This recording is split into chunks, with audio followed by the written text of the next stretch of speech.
Bismillahirrahmanirrahim. Assalamualaikum warahmatullahi wabarakatuh. Pada kesempatan kali ini, kami akan mencoba melakukan penginputan SPP gaji pada bulan Januari untuk tahun anggaran 2022 pada aplikasi SIPD. Dan ini adalah tahapan-tahapan untuk penginputan LS gaji pada aplikasi SIPD. Jadi yang pertama itu user bendahara pengeluaran melakukan upload data pembayaran gaji dan pembuatan SPP. Setelah pembuatan SPP, logout dari user bendahara pengeluaran dan login menggunakan user pengguna anggaran atau PA untuk pembuatan SPTJM SPP. Kemudian logout dari user pengguna anggaran dan login menggunakan user PPK untuk melakukan verifikasi SPP dan pembuatan SPM. Setelah itu, logout dari user PPK dan login menggunakan user PA atau pengguna anggaran untuk pembuatan SPTJM SPM. Oke, kita coba langsung ke aplikasi. Jadi yang pertama adalah login menggunakan user bendahara pengeluaran. Kemudian kita akan ke menu pembuatan gaji dan tunjangan. Nah, hal yang pertama yang harus kita lakukan adalah kita unduh template manual yang tersedia di aplikasi. Ini sebenarnya sudah saya download, tapi tidak apa-apa, kita coba save ulang.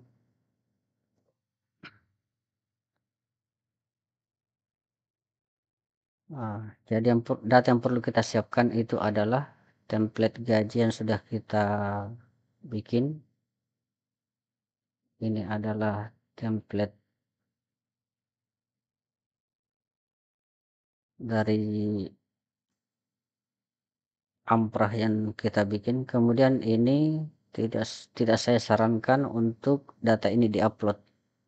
Sebaiknya kita menggunakan template dari aplikasi SIPD. Jadi ini kita hanya ambil untuk headernya saja atau judulnya. Kita akan paste di sini untuk menyamakan.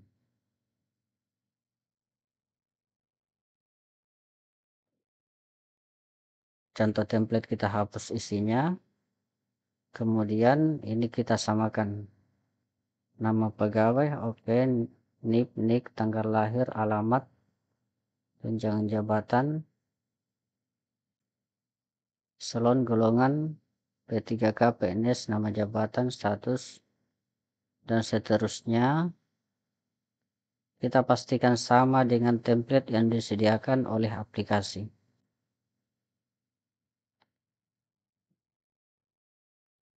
Oke. Nah, yang berbeda dari template manual yang kita bikin sendiri itu, kalau dari template aplikasi untuk tahun anggaran 2022 itu ada tambahan header atau judul itu zakat dan bulog. Jadi yang template manual kita ini hapus yang di bawah. Kemudian untuk zakat ini kita isi angka 0. Oke. Kemudian ini untuk jumlah total itu tidak boleh diupload kalau ada sum atau penjumlahannya. Ini kita hapus dulu.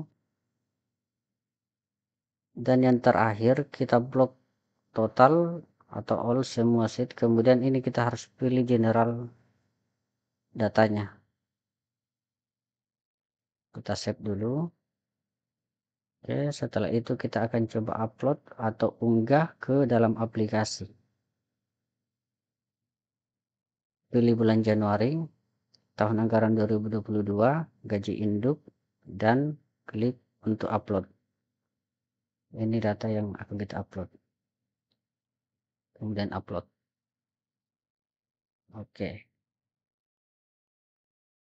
Setelah data tersimpan, minimal mungkin kita di sini cek Ini jumlahnya satu halaman ini ada 10, berarti 30. Jumlahnya itu 30, 31, 32, 33, 34.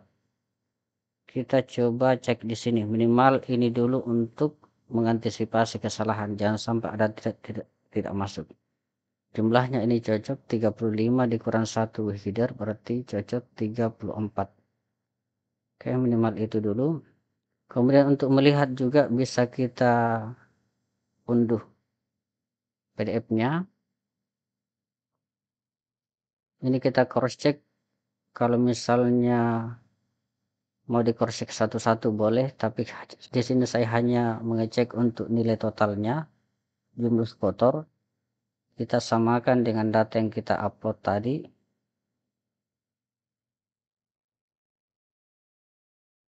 Jumlah kotornya itu adalah yang ini.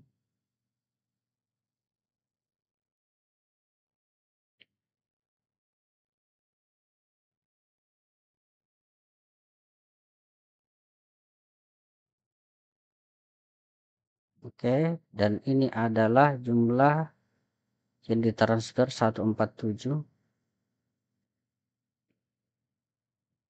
767 400 767 400. Oke, kemudian ini adalah potongannya 13.947.202. Oke, cocok. Setelah template terupload, kita akan buat pembuatan SPP oleh bendahara pengeluaran. Masuk ke menu pembuatan SPP. Nah, di sini perhatikan ini adalah UP, GU, TU. Kita akan pilih LS. Kemudian pilih LS gaji. Nah, dokumen apa yang kita butuhkan? Kita coba ambil contoh SPP yang pernah kita buat. Uraiannya kita ambil. Kemudian tanggalnya itu adalah tanggal 6 Januari. 6 Januari. Kemudian PPTK-nya ini kita sesuaikan dengan masing-masing dinasnya. Kemudian keterangannya ini pembayaran gaji dan tunjangan ASN pada Badan Penanggulangan Bencana Daerah untuk bulan Januari tahun 2022. Ini kita pilih Januari. Ini kalau nilai usulan otomatis nanti akan terisi. Jadi kita tinggal tambah SPD. Tambah. Nah, di sini yang perlu diperhatikan ada tanda panah ke bawah. Kita buka terus sampai level terkecilnya. Nah, kita coba cek berdasarkan data yang diupload tadi. Untuk gaji pokok PNS itu 125.098.100. Kita sandingkan dengan SPM yang kita buat manual. Sama, kemudian tunjangan keluarga, kemudian tunjangan jabatan 13.150 cocok, kemudian tunjangan fungsional PNS 520 cocok,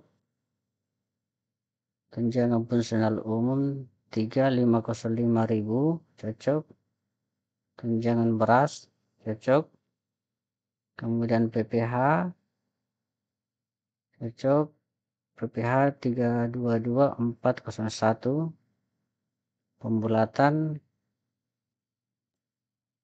kemudian tunjangan kecelakaan kerja 300, 230, 975 untuk iuran jaminan kematian. Oke, setelah oke itu kita bisa checklist di atas, otomatis terchecklist turun. Kemudian simpan. Oke. Nah, ini bisa kita cek berdasarkan cetakan. Totalnya itu adalah 161.714.602. 1617114 berarti oke untuk SPP. Oke, kita kembali ke alurnya. Setelah bendahara melakukan pembuatan SPP, kita logout dari user bendahara pengeluaran, kemudian kita akan login menggunakan user PA. Jadi kita logout dari user bendahara pengeluaran, logout, kemudian kita akan login menggunakan user PA. Oke,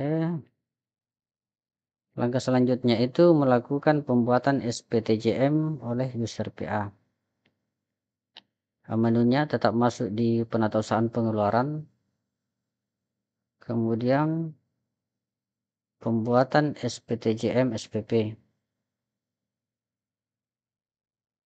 Nah, ini muncul SPP yang kita buat tadi di user bendahara pengeluaran buat SPTJM. Nah, untuk nomor SPTJM kita pakai nomor dari nomor SPP saja karena ini manual.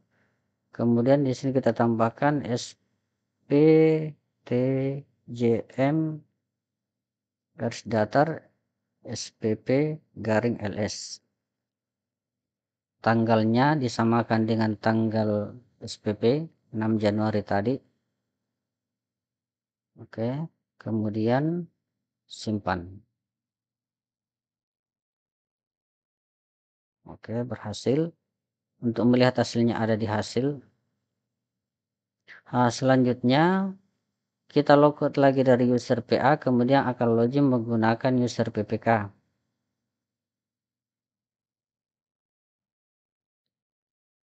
Login menggunakan user PPK.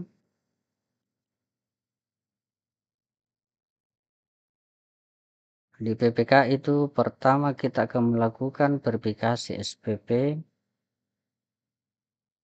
Nah, ini SPP yang sudah terverifikasi, SPP belum diverifikasi, ada di sini. Jika ditolak muncul di sini, jika batal muncul di sini. Ini kita langsung saja verifikasi. Nah, di dalam verifikasi itu bisa kita cek SPD-nya. Oke. Ini SPD yang terbitkan oleh kuasa BUD. Kemudian DPA. Ini DPA per subkegiatan. Kemudian SPP bisa dilihat oleh user PPK. Kemudian ampra dari CPD bisa dilihat juga oleh PPK. Kemudian pernyataan oleh PA ini bisa dilihat oleh user PPK sebelum di checklist. Jadi setelah dianggap semua itu sudah oke, lakukan checklist, kemudian pilih ya. Jika ditolak ya tinggal dipilih tidak. Untuk verifikasi PPK kita samakan tanggalnya per tanggal 6 Januari juga. Oke, setelah itu verifikasi. Nah, selanjutnya masih di tahap user PPK kita akan melakukan pembuatan SPM. Masih tetap di penatausahaan pengeluaran, kemudian pembuatan SPM. Sama posisinya, SPM yang telah dibuat muncul di sini. Ini SPM UP, ini SPM TU, ini SPM GU. Kita akan pilih SPM LS. Oke, kemudian buat SPM. Jadi di proses SPM ini sebenarnya kita hanya tinggal memilih tanggal saja. Itu nilai otomatis akan masuk, orang otomatis masuk. Tinggal simpan.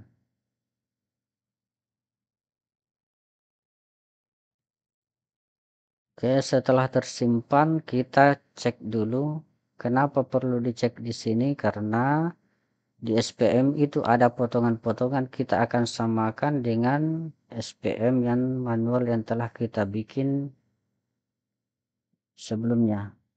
Jadi ini karena kebetulan manual ini potongannya itu rekap, kita akan hanya mengecek jumlah totalnya itu 13.947.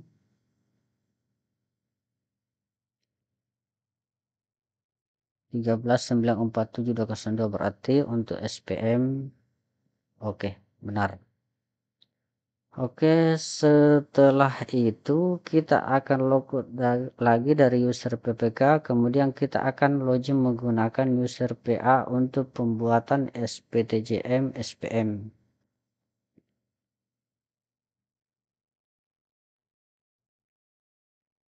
Oke,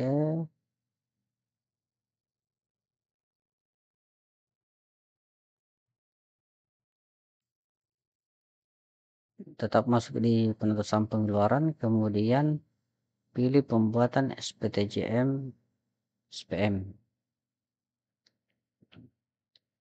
Oke, tinggal kita buat sama prosesnya. Nah, prosesnya tadi pada saat pembuatan SPTJM SPP, tinggal kita copy nomor SPM, kemudian setelah nomor kita akan ganti menjadi SPTJM garis datar SPM, kemudian garing LS. Ini untuk membedakan nanti mana SPTJM SPP dan mana SPTJM SPM. Kemudian tanggal sama tanggal 6 Januari juga, kemudian simpan. Oke, mungkin inilah tahapan-tahapan yang telah kita buat untuk SPM-nya. Nah, untuk melihat hasil itu bisa di hasilnya itu bisa dicek sama tadi formatnya untuk SPTJM SPP yang hanya membedakan itu di nomor modul yang kita bikin. Oke, mungkin ini lah tutorial ataupun simulasi untuk penginputan LS gaji pada aplikasi SCPD. Mungkin lebih dan kurangnya mohon dimaafkan. Saya kira Assalamualaikum warahmatullahi wabarakatuh.